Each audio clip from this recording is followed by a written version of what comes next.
रात गहरी होने के बाद ससुर जी ने मेरे कमरे का दरवाजा खटखटाया और मुझसे बोले, बहू, मैं बाथरूम में गिर गया था और मेरी कमर में बहुत दर्द हो रहा है। अगर तुम थोड़ी मालिश कर देती तो शायद मुझे थोड़ा आराम मिल जाता। मैंने उन्हें अपने बिस्तर पर लिटा लिया और धीरे धीरे उनकी कमर की मालिश करने लगी। पर इसके बाद जो हुआ उसकी आप कल्पना भी नहीं कर सकते, क्योंकि इसके बाद मेरी पूरी जिंदगी बिखर गई थी। हेलो दोस्तों, आज की इस अनोखी कहानी में आप सभी का स्वागत है। मेरी शादी के 5 महीने बाद ही मेरे पति का देहांत हो गया था और मेरी जिंदगी में ग्रहण लग गया था। मेरे पिताजी ने बड़ी मुश्किल से मेरी शादी करवाई थी, लेकिन 5 महीने के अंदर ही मैं फिर से अपने मायके वापस आ गई थी। मेरे मायके में मेरी माँ नहीं थी। जब मैं 10 साल की थी तभी मेरी माँ का देहांत हो गया था। इसलिए मुझे बहुत डर लगता था कि अगर पिताजी मुझसे कुछ कहेंगे तो मैं किसके आंचल में अपना मुंह छुपाऊंगी। माँ की मौत के बाद पिताजी ने दूसरी शादी कर ली थी और मेरी सौतेली माँ मुझसे बहुत नफरत करती थी। इसलिए मुझे और भी ज्यादा डर लग रहा था। मेरी सौतेली माँ अक्सर मुझे ताने देती थी कि पहले अपनी माँ को खा गई और फिर अपने पति को भी खा गई। अब यहाँ क्या लेने आई है? क्या हमें भी बर्बाद करके छोड़ेगी? ये सब ताने मुझसे बर्दाश्त नहीं होते थे, पर मैं और कर भी क्या सकती थी। मेरी जिंदगी ऐसे ही गुजर रही थी। फिर अचानक एक दिन मेरे ससुर जी हमारे घर आए और उन्होंने मेरे पिताजी से कहा कि वह मुझे फिर से अपने घर ले जाना चाहते हैं। मेरी सौतेली माँ ने तुरंत ही हाँ कर दिया, लेकिन मेरे पिताजी ने कहा, अब आपका बेटा इस दुनिया में नहीं है, तो आप मेरी बेटी को क्यों ले जाना चाहते हैं? इस पर मेरी सौतेली माँ ने मेरे पिताजी से बहस करना शुरू कर दी और कहा, इसमें इतना सोचने की क्या बात है? वह अगर कह रहे हैं कि वह प्रिया को ले जाना चाहते हैं तो उन्हें ले जाने दीजिए ना। आपको इतनी तकलीफ क्यों हो रही है? और वैसे भी प्रिया उनके घर की बहू है। उनके बेटे की मौत हो गई है तो क्या हुआ? वह अपने ससुराल तो जा ही सकती है ना। माँ के इस झगड़े के बाद पिताजी ने कहा, अगर मेरी बेटी वहां खुश रहेगी तो मुझे कोई दिक्कत नहीं है। प्रिया अगर जाना चाहती है तो आप उसे जरूर ले जा सकते हैं।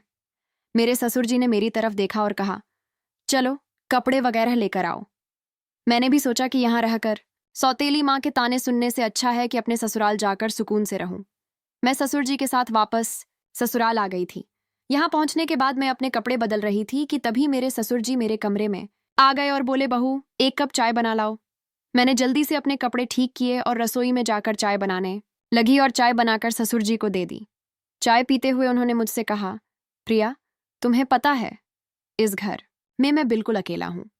मेरा बेटा मेरी इकलौती संतान थी और तुम्हारी सास भी गुजर गई है। मैं इसीलिए तुम्हें यहाँ लेकर आया हूं ताकि मुझे इस घर में अकेला ना लगे। मैंने कहा, पिताजी, आप बिल्कुल चिंता मत करें। मैं भी तो आपकी बेटी की तरह हूं। मैं हमेशा आपके साथ रहूंगी।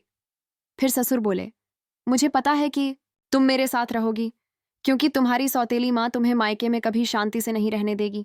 इसी तरह दिन गुजर रहे थे और हम दोनों एक दूसरे का सहारा बने हुए थे। 6 महीने बाद एक रात मैं अपने कमरे में सो रही थी कि तभी देर रात किसी ने मेरा दरवाजा खटखटाया। मुझे समझ आ गया था कि यह मेरे ससुर जी ही होंगे, क्योंकि इस घर में हम दोनों के अलावा कोई और नहीं था और आधी रात को कौन दरवाजा खटखटाएगा। मैंने सोचा कि शायद पिताजी को कुछ जरूरत होगी, तभी देर रात यहाँ आए हैं। दरवाजा खुलते ही मेरे ससुर जी ने मुझे पकड़ लिया और बोले, बहू, मैं बाथरूम में गिर गया था। मुझे बहुत दर्द हो रहा है। अगर तुम थोड़ी मालिश कर दो तो मुझे आराम मिल जाएगा। फिर मैंने उन्हें अपने बिस्तर पर ही लिटा लिया। मैंने उनकी मालिश करना शुरू कर दिया। कुछ देर तक मालिश करने के बाद मैंने नोटिस किया कि ससुर जी मुझे अजीब तरह से घूर रहे थे। ये देख के मैं थोड़ा सहम गई थी। तभी मैं बोली, ससुर जी, क्या हुआ? आपको किस जगह पर ज्यादा चोट लगी है? अगर आप कहो तो मैं डॉक्टर को बुला दूं।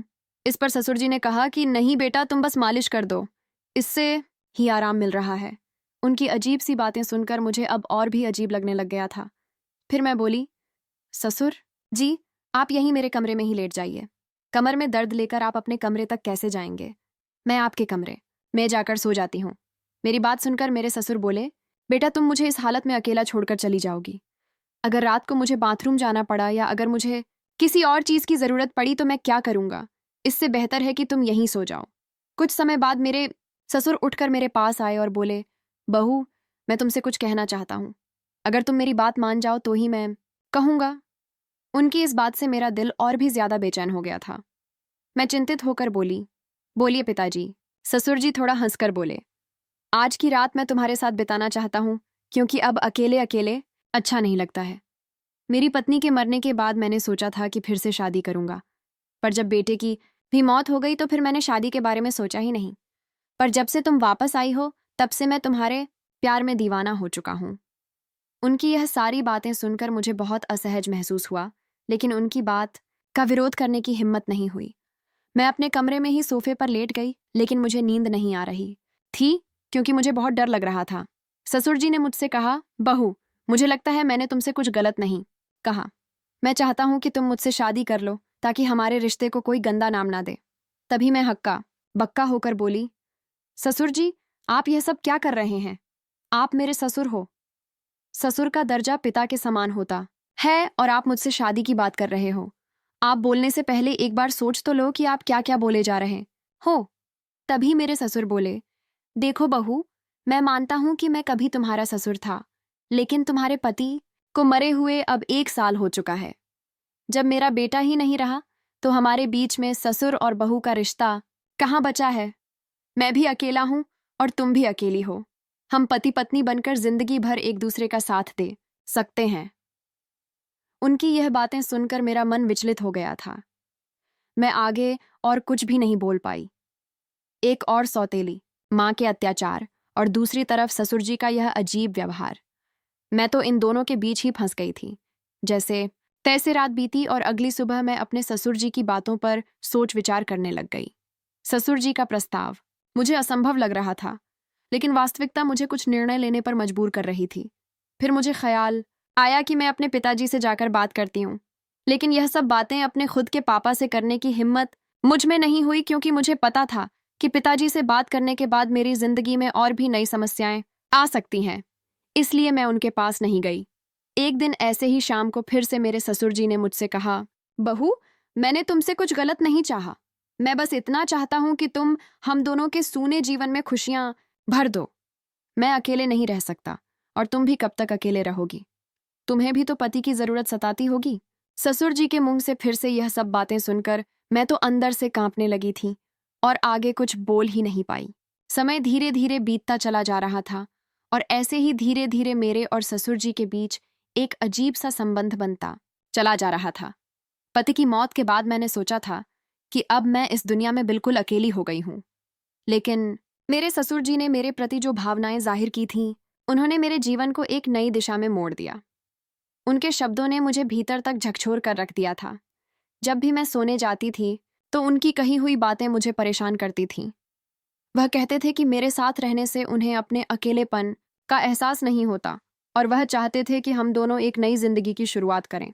उस रात की बातचीत के बाद मैंने खुद को बहुत असमंजस में पाया। मेरे मन में कई सवाल उठ रहे थे कि क्या यह करना सही होगा? क्या यह समाज के नियमों के खिलाफ नहीं जाएगा? लोग क्या कहेंगे कि पति के मरने के बाद अपने ही ससुर से शादी कर ली? लेकिन कहीं ना कहीं मेरे दिल में यह बात भी थी कि शायद सच में मेरे ससुर अकेलेपन से जूझ रहे हैं। मैंने बहुत सोच विचार के बाद उनसे बात करने का फैसला किया। एक रात मैंने ससुर जी के दरवाजे की कुंडी खटखटाई। उन्होंने दरवाजा खोला और मुझे देखकर थोड़ा हैरान हुए। मैं उनके कमरे में गई और बोली, ससुर जी, मैं आपसे एक बहुत जरूरी बात करना चाहती हूँ।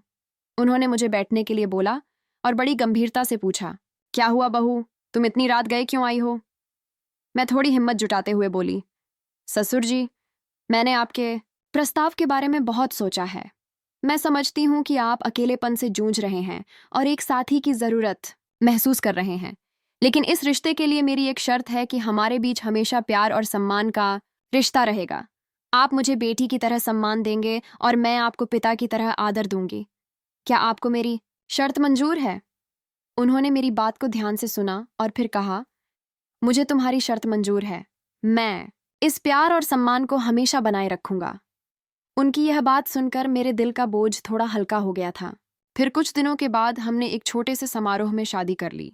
ये शादी समाज की नज़र में असामान्य थी, लेकिन हमने अपनी स्थिति को स्वीकार कर लिया था। शादी के बाद के दिन मेरे लिए बेहद चुनौतीपूर्ण रहे।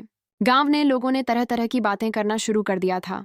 रिश्तेदारों ने भी हमसे दूरी बना ली थी, लेकिन हमने इन सब की परवाह किए बिना अपने जीवन में आगे बढ़ने का फैसला किया। हमारे रिश्ते में धीरे धीरे प्यार और समझ बढ़ने लगी थी। ससुराल में पहले जहां मैं खुद को असहज महसूस करती थी, अब वही घर मुझे अपना सा लगने लगा था। ससुर जी हर संभव प्रयास करते थे जिससे मैं खुश रहूं। उन्होंने मेरी हर छोटी बड़ी ज़रूरत का ख्याल रखा था और मेरी सारी ख्वाहिश पूरी करते थे। वह हर दिन मेरे लिए कुछ ना कुछ खास करने की कोशिश करते थे। कभी मेरी पसंदीदा खाने की चीज़ें लाते थे तो कभी मेरे लिए नई नई साड़ियाँ लाते थे। धीरे धीरे मैंने उनके प्रति एक अलग तरह का आदर महसूस करना शुरू कर दिया था। हम दोनों ने मिलकर एक नई जिंदगी की शुरुआत की थी।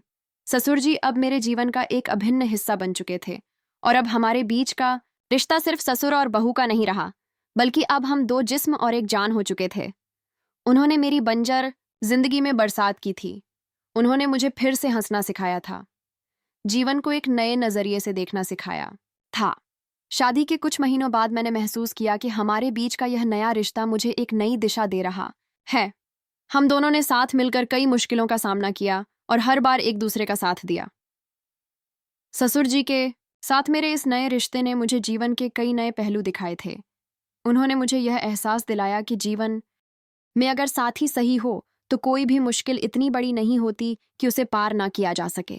समाज ने भी हमें बहुत खरी खोटी सुनाई थी, पर हमने किसी की बात पर गौर नहीं किया। हमारे रिश्ते में धीरे धीरे एक नए तरह का प्यार और सम्मान उभरने लगा। उनके साथ बिताए हर पल ने मुझे कुछ नया सिखाया और मुझे एहसास हुआ कि कभी कभी जीवन हमें ऐसे मोड़ पर ले आता है जहां हमें अपने फैसलों पर पुनर्विचार करना पड़ता है। आज मैं अपने ससुर जी के साथ एक नई जिंदगी जी रही हूँ और हमारे बीच का प्यार और सम्मान पहले से भी अधिक मजबूत हो गया है और वह मेरी जिंदगी के सबसे महत्वपूर्ण इंसान बन चुके हैं। कमेंट करके ज़रूर बताइएगा कि आपको ये कहानी कैसी लगी। अगर आपको यह कहानी पसंद आई हो तो इसे लाइक करें और अपने दोस्तों के साथ भी शेयर करें। आगे भी ऐसी रोमांचक कहानियों के लिए हमारे चैनल को सब्सक्राइब करें और बेल आइकन दबाना ना भूलें। सब अपना और अपने परिवार का ख्याल रखना। Thank you.